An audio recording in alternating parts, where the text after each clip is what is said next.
श्री शिवाय नमस्तुभ्यं भक्तों। जय श्री कृष्णा। स्वागत है आपका हमारे YouTube चैनल प्रियंका शास्त्र ज्ञान में। भगवान भोलेनाथ की कृपा हम सब पर सदैव बनी रहे। भक्तों, आज के वीडियो में आप सुनेंगे बृहस्पतिवार व्रत कथा। बृहस्पतिवार व्रत कथा सुनने मात्र से लक्ष्मी नारायण भगवान का आशीर्वाद प्राप्त होता है। जो भक्त सच्ची निष्ठा से भगवान बृहस्पति देव की व्रत कथा श्रवण करते हैं, उनके जीवन के सभी दुख दरिद्र दूर हो जाते हैं। भगवान लक्ष्मी नारायण की कृपा से उनके सभी मनोरथ पूर्ण होते हैं। भक्तों, आप व्रत रखें या न रखें, भगवान लक्ष्मी नारायण की पूजा आराधना करने के बाद व्रत कथा अवश्य श्रवण करें। यह व्रत कथा श्रवण करने मात्र से आपके जीवन में आ रही बाधाएं दूर होती हैं। बार पर यह व्रत कथा अवश्य श्रवण करें। व्रत कथा श्रवण करने से पहले भगवान लक्ष्मी नारायण का पूर्ण श्रद्धा भक्ति के साथ जयकारा लगाएं। कमेंट बॉक्स में हर हर महादेव, जय श्री कृष्णा लिखकर भगवान का आशीर्वाद प्राप्त करें। चैनल पर पहली बार विजिट हुए, पहली बार मेरी आवाज़ सुन रहे तो चैनल को सब्सक्राइब करके बेल आइकन अवश्य दबाएं। इससे हमारे वीडियो की नोटिफिकेशन आप तक पहुंचती रहे और आपको नई नई जानकारी समय से मिलती रहे। भक्तों, बृहस्पतिवार व्रत कथा इस प्रकार है, ध्यान से सुने। प्राचीन समय की बात है। एक बड़ा प्रतापी तथा दानी राजा राज करता था। वह प्रत्येक गुरुवार को व्रत रखता, पूजा करता। यह उसकी रानी को अच्छा नहीं लगता। वह नित्य गरीबों ब्राह्मणों को दान करता। उसकी रानी ना व्रत करती, ना ही किसी को दान देती। राजा को भी ऐसा करने से मना किया करती। एक समय की बात है, राजा शिकार खेलने वन को गए हुए थे। घर पर रानी और दासी थी। उस समय गुरु बृहस्पति देव साधु का रूप धारण कर राजा के यहाँ भिक्षा मांगने आए। साधु ने रानी से भिक्षा मांगी तो वह कहने लगी, हे साधु महाराज, मैं इस दान और पुण्य से तंग आ गई हूँ। आप कोई ऐसा उपाय बताएं जिससे सारा धन नष्ट हो जाए और मैं आराम से रह सकूं। न रहेगा बांस, न बजेगी बांसुरी। साधु रूपी बृहस्पति देव ने कहा, हे देवी, तुम तो बड़ी विचित्र हो। संतान और धन से कोई दुखी होता है। संतान और धन तो पापी के घर भी होने चाहिए। अगर तुम्हारे पास अधिक धन है तो इसे शुभ कार्यों में खर्च करो, जिससे तुम्हारे दोनों लोग सुधरें। परंतु साधु की इन बातों से रानी पर कोई प्रभाव नहीं पड़ा। उसने कहा, मुझे ऐसे धन की आवश्यकता नहीं जिसे मैं दान करूं, जिसको संभालने में ही सारा समय नष्ट हो जाए। साधु ने कहा, यदि तुम्हारी ऐसी इच्छा है तो जैसा मैं तुम्हें बताता हूँ तुम वैसा ही करना। बृहस्पतिवार के दिन घर को गोबर से लीपना, अपने केसों को पीली मिट्टी से धोना, केसों को धोते समय स्नान करना, राजा से हजामत बनाने को कहना, भोजन में तामसिक भोजन करना, कपड़ा धोबी के यहाँ धुलने डालना। इस प्रकार 7 बृहस्पतिवार करने से तुम्हारा समस्त धन नष्ट हो जाएगा। इतना कहकर साधु बने बृहस्पति देव वहाँ से अंतर ध्यान हो गए। साधु के कहे अनुसार करते हुए रानी को केवल 3 बृहस्पतिवार ही बीते थी कि उसकी समस्त धन संपत्ति नष्ट हो गई। भोजन के लिए परिवार तरसने लगा। एक दिन राजा रानी से बोला, हे रानी, तुम यहीं रहो, मैं दूसरे देश को जाता हूँ, क्योंकि यहाँ पर सभी लोग मुझे जानते हैं, इसलिए मैं कोई छोटा कार्य नहीं कर सकता। ऐसा कहकर राजा परदेश चला गया। वहाँ वह जंगल से लकड़ी काट कर लाता और शहर में बेचता। इस तरह वह अपना जीवन व्यतीत करने लगा। इधर राजा के बिना रानी और दासी दुखी रहने लगी। एक समय जब रानी और दासी को 7 दिन तक बिना भोजन के रहना पड़ा तो रानी ने अपनी दासी से कहा, हे दासी, पास ही के नगर में मेरी बहन रहती है, वह बड़ी धनवान है, तू उसके पास जा और कुछ ले आ ताकि थोड़ी बहुत गुजर बसर हो जाए। दासी रानी की बहन के पास गई। उस दिन बृहस्पतिवार था। रानी की बहन उस समय बृहस्पतिवार की कथा सुन रही थी। दासी ने रानी की बहन को अपनी रानी का संदेश दिया, लेकिन रानी की बहन ने कोई उत्तर नहीं दिया। जब दासी को रानी की बहन से कोई उत्तर नहीं मिला तो वह बहुत दुखी हुई। उसे क्रोध भी आया।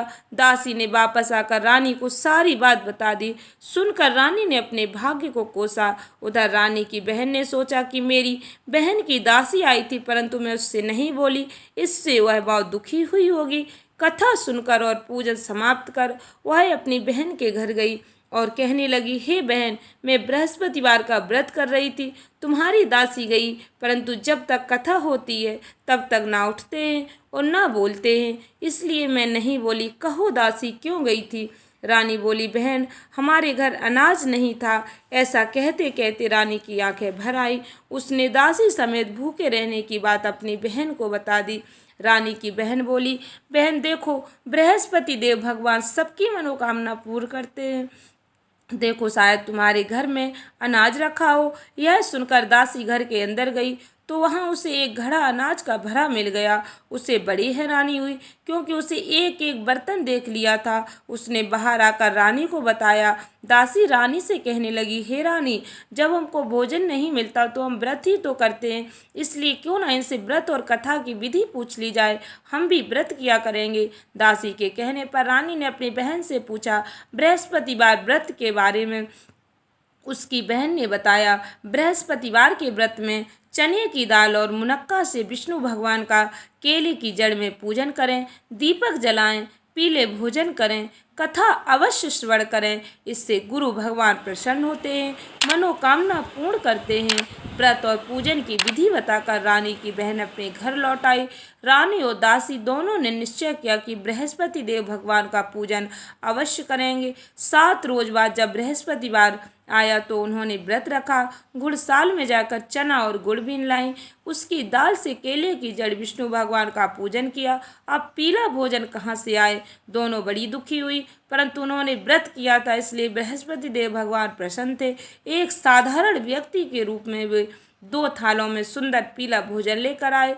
दासी को देकर बोले, हे दासी, यह भोजन तुम्हारे लिए और तुम्हारी रानी के लिए, इसे तुम दोनों ग्रहण करना। दासी भोजन पाकर बहुत प्रसन्न हुई। उसने रानी को सारी बात बताई। उसके बाद से वे प्रत्येक बृहस्पतिवार को गुरु भगवान का व्रत और पूजन करने लगी।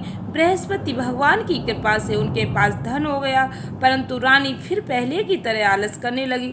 तब दासी बोली, देखो रानी, तुम पहले भी इस प्रकार आलस करती थी, तुम्हें धन रखने में कष्ट होता था, इस कारण सभी धन नष्ट हो गया। अब गुरु भगवान की कृपा से धन मिला है तो फिर तुम्हें आलस होता है। बड़ी मुसीबतों के बाद हमने यह धन पाया, इसलिए हमें दान पुण्य करना चाहिए, भूखे मनुष्यों को भोजन कराना चाहिए, प्याऊ लगवाओ, ब्राह्मणों को दान दो, कुआं तालाब बावड़ी का निर्माण कराओ, मंदिर पाठशाला बनवा कर ज्ञान का दान करो, कुंवारी कन्याओं का विवाह करवाओ, धन को शुभ कार्यों में खर्च करो, जिससे तुम्हारे कुल का यश बढ़े, स्वर्ग प्राप्त हो और पिता प्रसन्न हो। दासी की बात मानकर रानी शुभ कार्य करने लगी, उसका यश फैलने लगा। एक दिन रानी और दासी आपस में विचार करने लगी कि न जाने राजा किस दशा में होंगे, उनकी कोई खोज खबर नहीं है। उन्होंने श्रद्धा पूर्वक गुरु बृहस्पति देव से प्रार्थना की, राजा जहाँ कहीं भी हों शीघ्र वापस आ जाएं। उधर राजा प्रदेश में बहुत दुखी रहने लगा। वह प्रतिदिन जंगल से लकड़ी बीन कर लाता, उसे शहर में बेचकर अपने दुखी जीवन को बड़ी कठिनता से व्यतीत करता। एक दिन दुखी हो राजा अपनी पुरानी बातों को याद करके रोने लगा और उदास हो गया। उसी समय राजा के पास बृहस्पति देव साधु के वेश में आकर बोले, हे लकड़हारे, तुम इस सुनसान जंगल में किस चिंता में बैठे हो, मुझे बतलाओ। यह सुन राजा के नेत्रों में जल भर आया। साधु की वंदना कर राजा ने अपनी संपूर्ण कहानी सुना दी। महात्मा दयालु होते हैं, वे राजा से बोले, हे राजा, तुम्हारी पत्नी ने बृहस्पतिवार के दिन बृहस्पति देव का अपमान किया था, जिसके कारण तुम्हारी यह दशा हुई। अब तुम चिंता मत करो, भगवान तुम्हें पहले से अधिक धन देंगे। देखो, तुम्हारी पत्नी ने बृहस्पतिवार का व्रत प्रारंभ कर दिया है। अब तुम भी बृहस्पतिवार का व्रत करके चने की दाल गुड़ जल के लोटे में डालकर केले का पूजन करो, फिर कथा कहो या सुनो, भगवान तुम्हारी सब मनोकामनाएं पूर्ण करेंगे। साधु की बात सुनकर राजा बोला, हे प्रभु, लकड़ी बेचकर तो इतना पैसा मुझे नहीं मिलता जिससे भोजन के उपरांत कुछ बचा सकूं। मैंने रात्रि में अपनी रानी को व्याकुल देखा है, मेरे पास कोई साधन नहीं जिससे मैं उसका समाचार जान सकूं। साधु ने कहा, हे राजा, मन में बृहस्पति भगवान के पूजन व्रत का निश्चय करो, वे स्वयं तुम्हारे लिए कोई राह बना देंगे।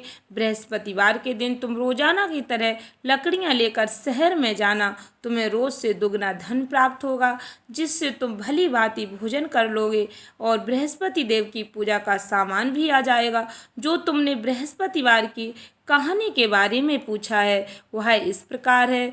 बृहस्पति देव की कहानी। प्राचीन काल में एक बहुत ही निर्धन ब्राह्मण था।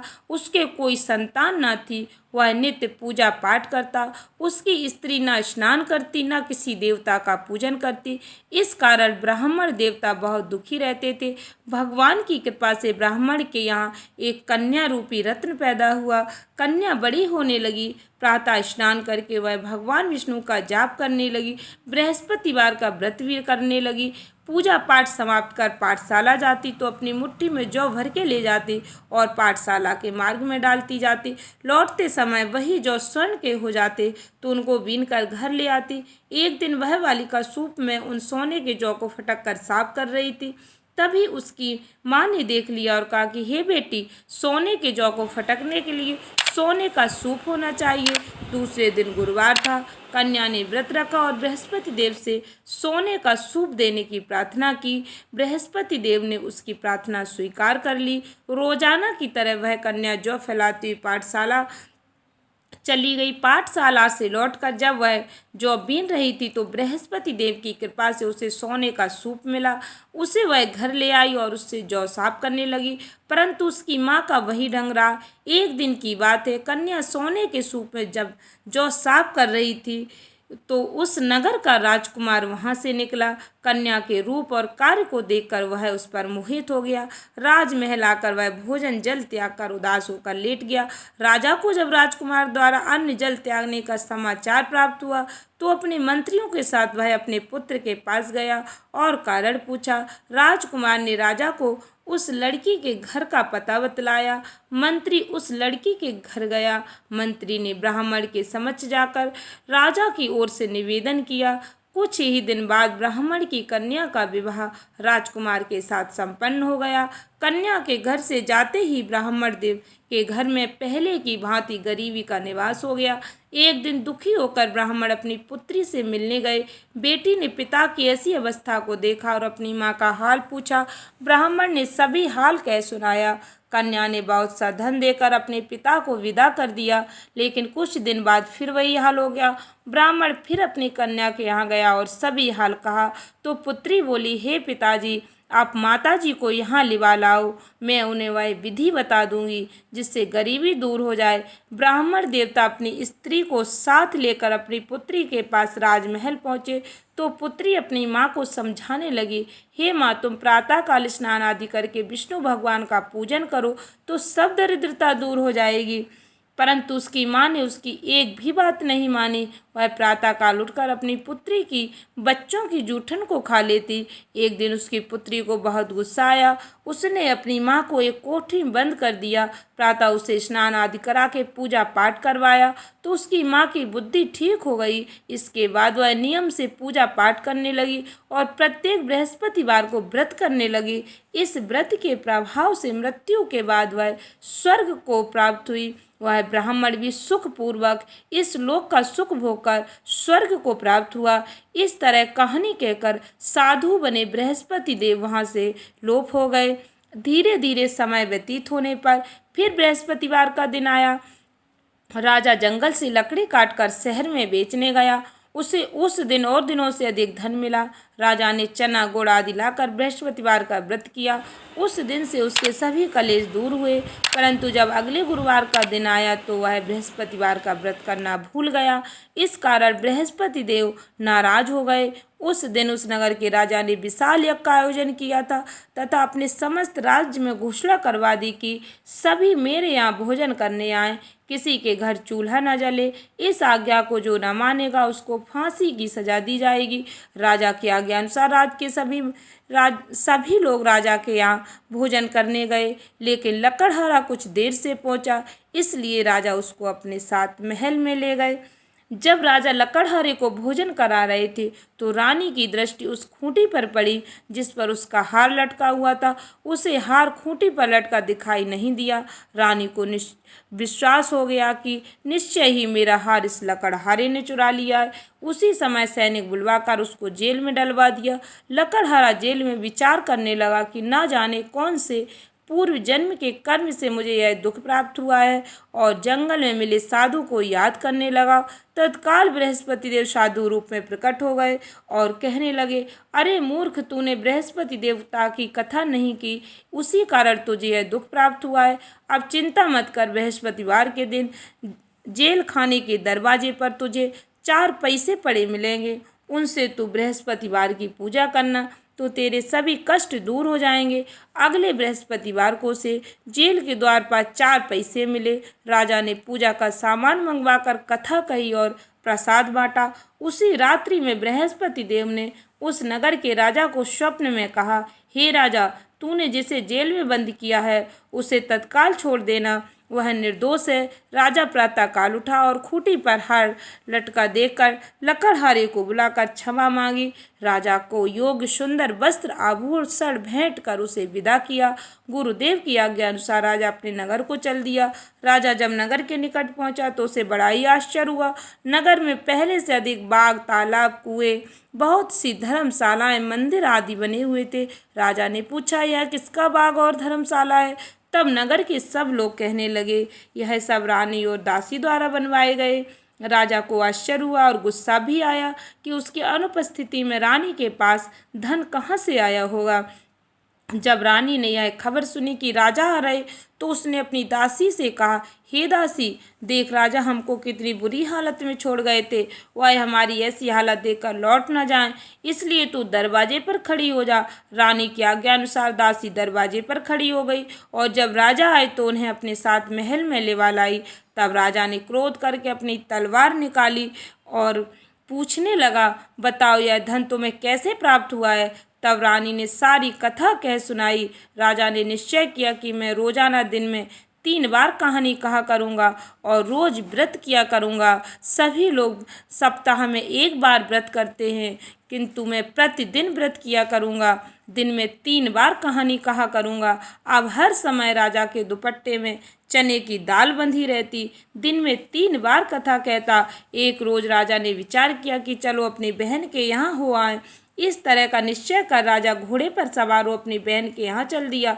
मार्ग में उसने देखा कि कुछ आदमी एक मुर्दे को लिए जा रहे हैं। उन्हें रोककर राजा कहने लगा, अरे भाइयों, मेरी बृहस्पतिवार की कथा सुन लो। वे बोले, लो, हमारा तो आदमी मर गया, इसको अपनी कथा की पड़ी।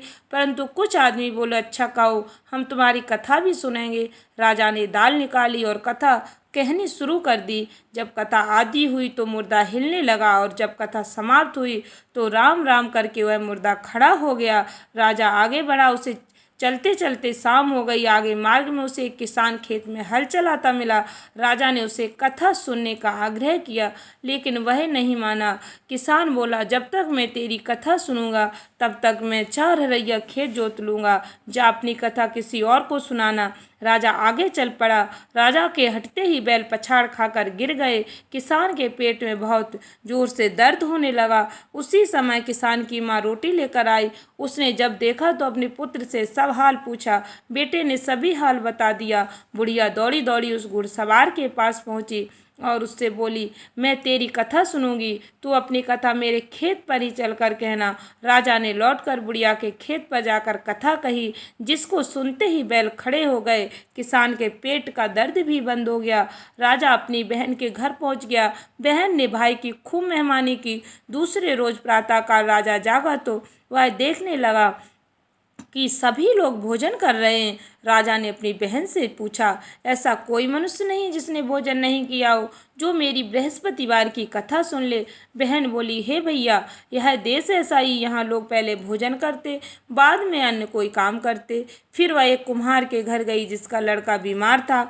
उसे मालूम हुआ कि उनके यहाँ 3 दिन से किसी ने भोजन नहीं किया। रानी ने अपने भाई की कथा सुनने के लिए कुम्हार से कहा। वह तैयार हो गया। राजा ने जाकर बृहस्पतिवार की कथा कही, जिसको सुनकर उसका लड़का ठीक हो गया। अब तो राजा की प्रशंसा होने लगी। एक दिन राजा ने अपनी बहन से कहा, हे बहन, मैं अपने घर को जाऊंगा, तुम भी तैयार हो जाओ।